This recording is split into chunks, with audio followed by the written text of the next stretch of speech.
Hello everyone, welcome back to my YouTube channel. आज है 15 जुलाई और आज की क्लास के अंदर अपन जो कुमार गौरव सर के द्वारा 15 जुलाई को जो करंट अफेयर्स करवाई गई है तो उसी क्लास का अपन हैंड रिटन नोट्स के रूप में रिवीजन करेंगे। तो इस क्लास के अंदर आपका टाइम भी बच जाएगा और जो सर के द्वारा कंटेंट करवाया गया है उस पूरे कंटेंट का रिवीजन भी हो जाएगा। आज की क्लास वेरी इंपॉर्टेंट है क्योंकि आज जो चंद्रयान 3 जो भेजा गया है तो उसके बारे में डिटेल से बताएंगे। तो चलो शुरुआत करते हैं आज की क्लास की क्वेश्चन नंबर 1 से।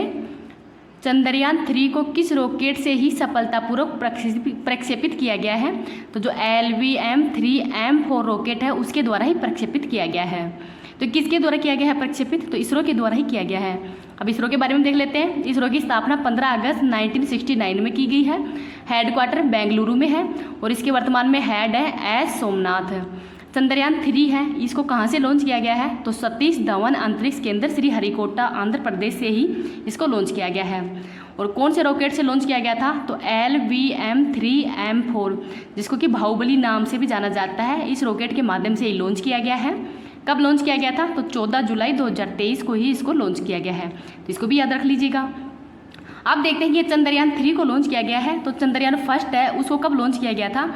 तो चंद्रयान फर्स्ट है, ये 22 अक्टूबर 2008 को लॉन्च किया गया है। कहाँ से लॉन्च किया गया है? तो सतीश धवन अंतरिक्ष केंद्र श्रीहरिकोटा से ही लॉन्च किया गया था।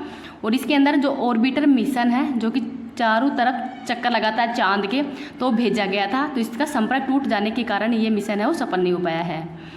अब देखते हैं कि जो चंद्रयान 1 में कौन से रॉकेट का यूज किया गया है? तो PSLV-C11 रॉकेट का यूज किया गया था और इसके माध्यम से जो जल की उपलब्धता है उसके बारे में बताया गया है। अब देखते हैं कि जो चंद्रयान फर्स्ट है इसकी औपचारिक शुरुआत है वो 15 अगस्त 2003 को ही कर दी गई थी। उस समय भारत के प्रधानमंत्री थे अटल बिहारी वाजपेयी, तो इनके द्वारा इसकी घोषणा वो कर दी गई थी। अब देखते हैं कि चंद्रयान सेकंड, तो इसको लॉन्च किया गया था 22 जुलाई 2019 को इसको लॉन्च किया गया है।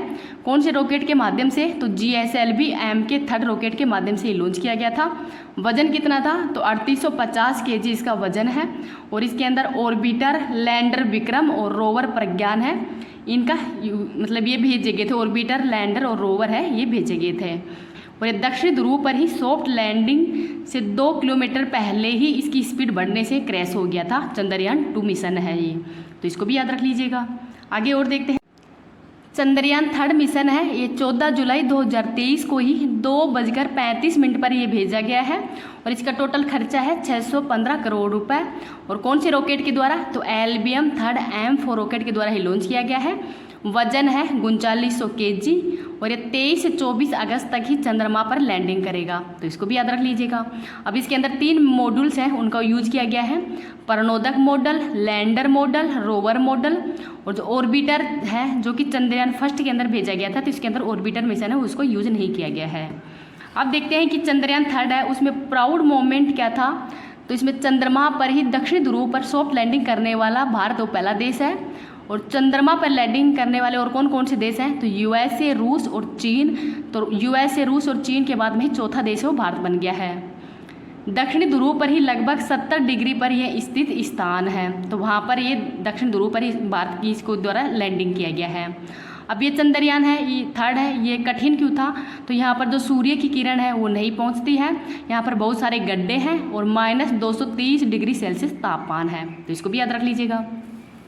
अब देखते हैं कि पहली स्टेज के अंदर चंद्रयान थर्ड है, इसमें S-200 और 2 रॉकेट बूस्टर है, इनका उपयोग किया गया था। फ्यूल है, सॉलिड फ्यूल का उपयोग किया गया है और ये 2 मिनट बाद में ही फर्स्ट स्टेज है उसे अलग हो गया है।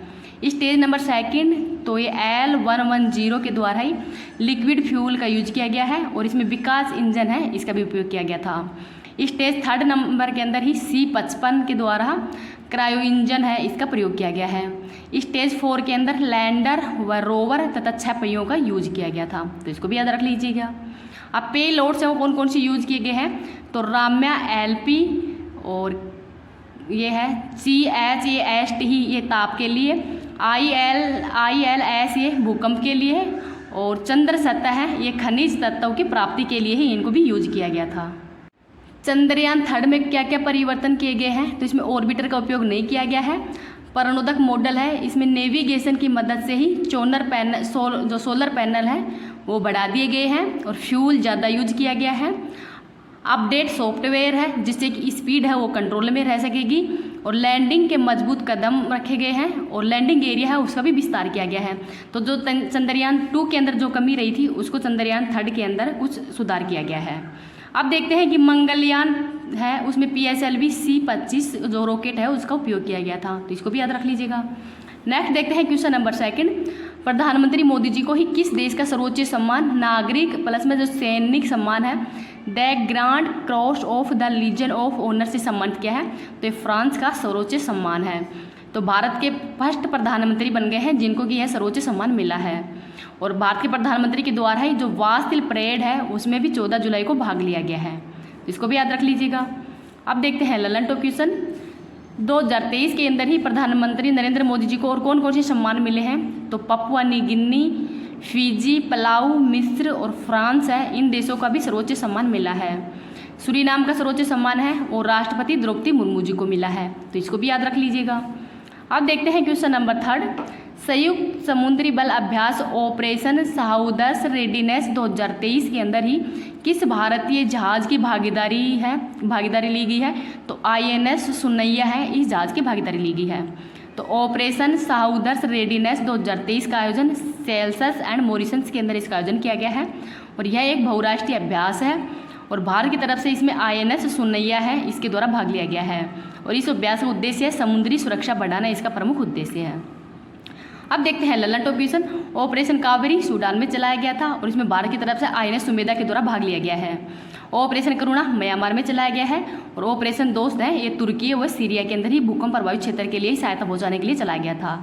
अब इस क्लास की PDF है वो टेलीग्राम पे मिल जाएगी। टेलीग्राम का लिंक इस वीडियो के ही कमेंट सेक्शन के अंदर मिल जाएगा, तो वहाँ से आप इसकी PDF प्राप्त कर सकते हैं। अगर आपको वीडियो पसंद आ रहा तो प्लीज़ आप इसको ज़्यादा से ज़्यादा लाइक एंड शेयर कर देना। अभी तक चैनल को सब्सक्राइब नहीं किया तो चैनल को सब्सक्राइब भी कर लेना।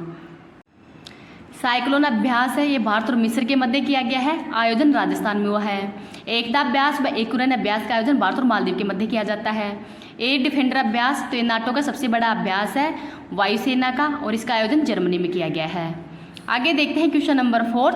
एशियाई प्रशांत मनी लॉन्ड्रिंग ग्रुप का ही पर्यवेक्षक बनने वाला पहला अरब देश कौन सा बना है? तो UAE है, ये पहला पर्यवेक्षक देश बन गया है। तो जो ये एशियाई स्तर पर जो इसकी एशियाई प्रशांत मनी लॉन्ड्रिंग है ये एशियाई स्तर पर इसकी इकाई भी स्थापित की गई है, जिसका ग्रुप का पर्यवेक्षक बनने वाला UAE है वो पहला देश बन गया है। अब आप देखते हैं कि FATF है, तो FATF का ही ये एशियाई प्रशांत क्षेत्र के अंदर ही एशियाई स्तर पर इसकी इकाई है वो स्थापित की गई है। तो FATF की फुल फॉर्म क्या है? तो फाइनेंशियल एक्शन टास्क फोर्स है। स्थापना 1989 में की गई है, हेडक्वार्टर पेरिस फ्रांस में है और इसका उद्देश्य होता है कि आतंकवाद की जो फंडिंग है उसको रोकना ही इसका प्रमुख कार्य है। एशियाई प्रशांत के अंदर ही मनी लॉन्ड्रिंग इस स्तर पर ही जो एशियाई स्तर पर इकाई इसकी स्थापित की गई है और इसके वर्तमान में हेड है T राजा कुमार। अब देखते हैं ललन टॉप क्वेश्चन। SCO 2023 का आयोजन भारत में किया गया है और इसका नौवां देश है वो ईरान बना है।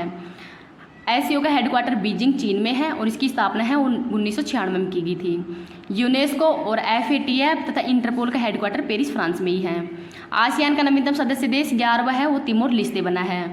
न्यू डेवलपमेंट बैंक NDB का नवीनतम सदस्य देश है वो मिस्र बना है, तो इसको भी याद रख लीजिएगा। और जो न्यू डेवलपमेंट बैंक है इसके वर्तमान में अध्यक्ष कौन है ये आपको कमेंट सेक्शन के अंदर ही बताना है। अब देखते हैं क्वेश्चन नंबर 5। केंद्र सरकार के द्वारा ही समुद्री क्षेत्र में सटीक नेविगेशन के लिए ही कौन सी प्रणाली लॉन्च की गई है? तो सागर संपर्क प्रणाली है, इसको लॉन्च किया गया है।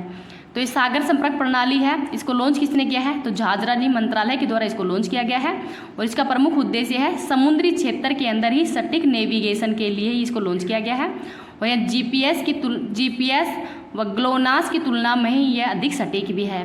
तो GPS है ये USA का है और ग्लोनास कहाँ का है? तो ये रूस का है, तो इसकी तुलना में ये अधिक सटीक है सागर संपर्क प्रणाली, तो इसको भी याद रख लीजिएगा। ललन टॉप क्वेश्चन देखते हैं। GPS ये USA का है और इसकी फुल फॉर्म है global positioning system.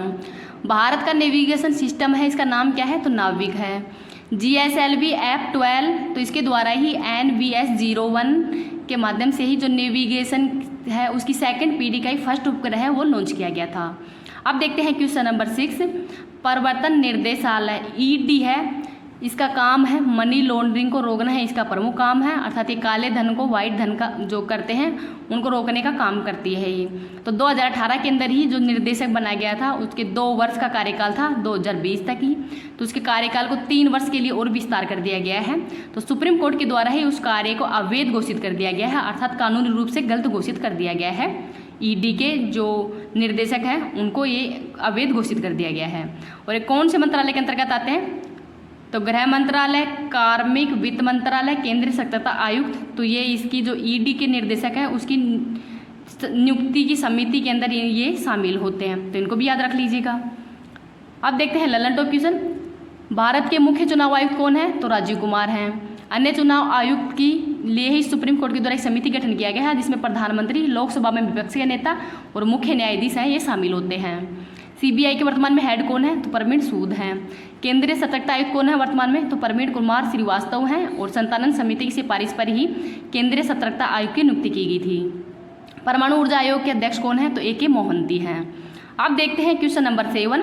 E sports और ब्रेक डांस अकादमी है, ये कहाँ पे स्थापित की गई है? तो मध्य प्रदेश में स्थापित की गई है और इसमें देश में ये पहली अकादमी है जो कि मध्य प्रदेश में स्थापित की गई है।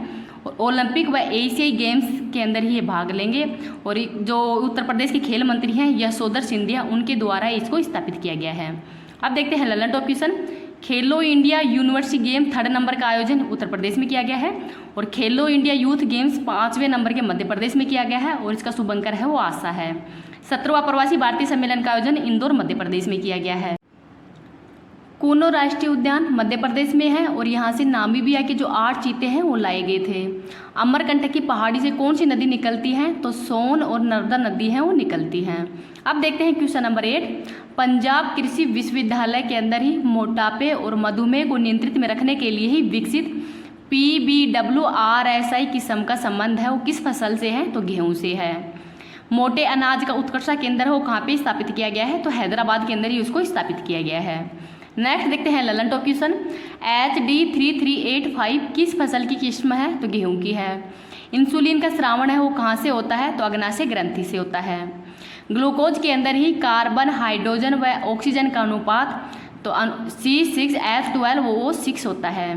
टेबल शुगर क्या है? तो सुक्रोज है, तो इसको भी याद रख लीजिएगा। अब देखते हैं क्वेश्चन नंबर 9। विश्वकर्मा श्रमिक कल्याण योजना का प्रारंभ हो कहाँ हुआ है? तो राजस्थान के अंदर हुआ है। इसकी घोषणा तो बजट में ही कर दी गई थी। शुरुआत है वो 12 जुलाई 2023 को की गई थी और इसके अंदर 18 से जो 40 वर्ष के जो भी होंगे इंसान वो इस योजना का लाभ ले सकते हैं। और इसका उद्देश्य क्या है? तो हस्तशिल्प कारीगर व महिला श्रमिक हैं उनको रोजगार प्रदान करना इसका प्रमुख उद्देश्य है और इसमें लाभार्थी को 5,000 रुपये दिए जाएंगे जिससे कि वह सिलाई मशीन या अन्य कोई भी उपकरण है वो खरीद सकते हैं। नेक्स्ट देखते हैं ललन टॉप क्वेश्चन। मुख्यमंत्री चिरंजीवी बीमा योजना की राशि है वो बढ़ाकर कितनी कर दी गई है? तो 10 लाख से 25 लाख रुपए कर दी गई है। राजस्थान के अंदर वर्तमान में कितने नए जिलों की घोषणा की गई है? तो 19 नए जिले व 3 संभागों की घोषणा की गई है। तो वर्तमान में राजस्थान में 50 तो नए जिले बन गए हैं और 10 संभाग बन गए हैं। नेक्स्ट है भारत का 52वां टाइगर रिजर्व, तो रामगढ़ विषधारी बूंदी राजस्थान के अंदर है और 53वां टाइगर रिजर्व है वो है रानीपुर टाइगर रिजर्व उत्तर प्रदेश में ही। ऊन उत्पादन के अंदर पहला स्थान राजस्थान का है। नेक्स्ट देखते हैं question number 10।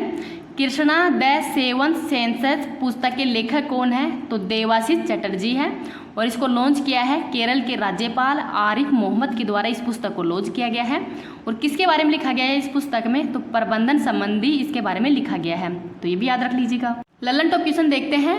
प्राइजम the ancestral abode of rainbow पुस्तक है वो किसने लॉन्च की है? तो विनोद मक्कारा की पुस्तक के द्वारा इसको लॉन्च किया गया है। वेल्थ ऑफ नेशंस पुस्तक एडम स्मिथ की है। अष्टाध्यायी पुस्तक है वो पाणिनि की है और राजतरंगिणी पुस्तक है ये कल्हण की है, तो इनको भी याद रख लीजिएगा। अब देखते हैं क्वेश्चन नंबर 11। केंद्र सरकार के द्वारा ही एग्री इंफ्रा फंड के लिए ही नया अभियान भारत शुरू किया गया है। तो केंद्र सरकार द्वारा एग्री इंफ्रा फंड के लिए ही नया अभियान शुरू किया गया है जिसका नाम है भारत, तो इसको भी याद रख लीजिएगा।